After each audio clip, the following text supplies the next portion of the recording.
A continuación voy a trabajar brevemente sobre el concepto de imagen del mundo. Es un concepto acuñado por Martin Heidegger en el famoso ensayo La época de la imagen del mundo. Y mi intención es mostrar que este concepto le permite a Heidegger y a otros autores contemporáneos articular los ámbitos de la metafísica por un lado y de la experiencia visual por otro. En primer lugar, y a modo de contexto general, voy a recuperar la noción de ocularcentrismo desarrollada por Martin Jay en su libro Campos de Fuerza.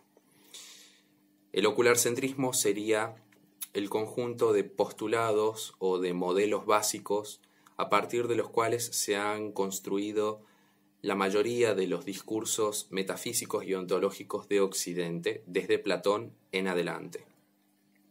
Este ocularcentrismo, como su nombre lo indica, centrado en lo ocular, en la visión, se puede poner de manifiesto en algunos fenómenos concretos como la separación sujeto-objeto, por ejemplo, o también en la priorización de lo espacial por encima de lo temporal, ¿no?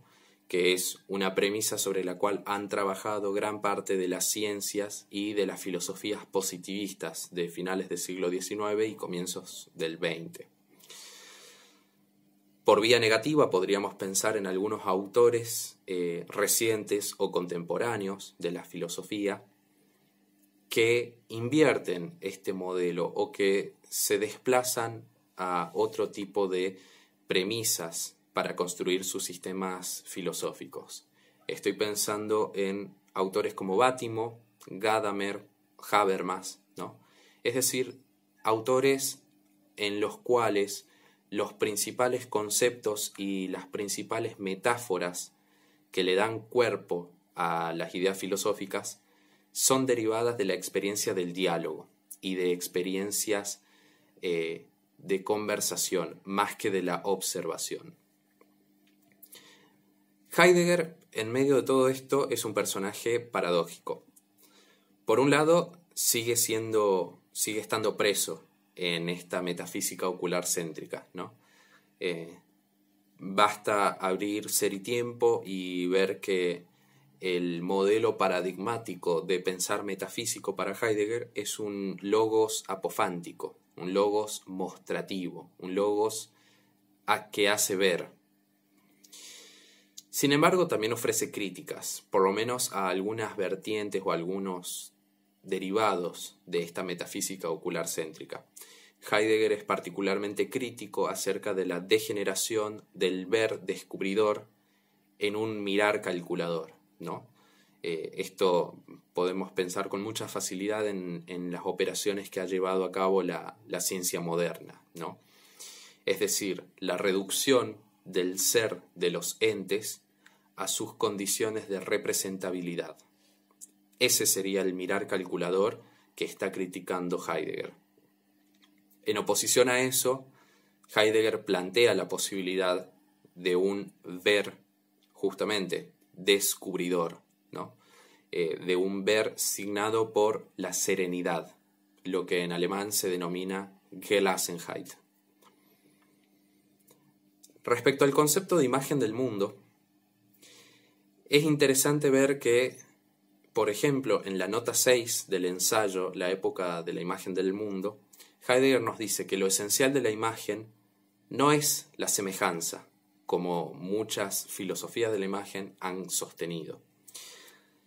Lo esencial de la imagen, en cambio, es la cohesión, el sistema, la unidad de la estructura en lo representado como tal. Volvemos a las condiciones de representabilidad. ¿Bien?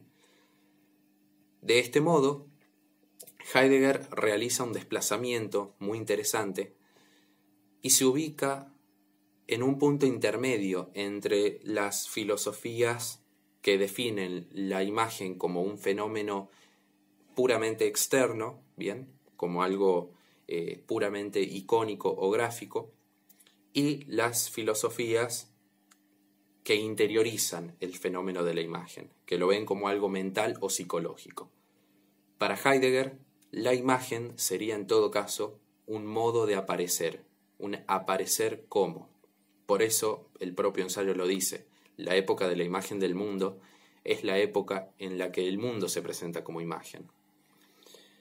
Que el mundo se presente como imagen implica, por lo tanto, por un lado, cierta percepción unitaria, sistemática, totalizada, y por otro lado, encuadrada, un término que en alemán se dice Gestel, el encuadre. Este encuadre, según Levin, daría cuenta de un ordenamiento sistemático, de la aplicación de una cuadrícula de ordenamiento y de un principio de ordenamiento universal. Podemos pensarlo en torno a la naturaleza, ¿no? La matematización del espacio que se ha dado en la modernidad temprana, pero podemos pensarlo también en términos de la percepción de la comunidad global. El desarrollo de las tecnologías de comunicación, por ejemplo, y de los medios masivos de comunicación permiten de repente que uno conozca lo que está ocurriendo de forma general, o esa es la impresión, a lo largo de todo el globo. Y a partir de eso se construye una imagen del mundo, se construye una apreciación unitaria y total del mundo. De este modo, el encuadre y la cohesión sistemática son características del modo de ser de la imagen. Para terminar, quisiera recuperar la importancia o la utilidad que tiene este concepto interpretado de esta manera, bien, para tratar algunas otras problemáticas.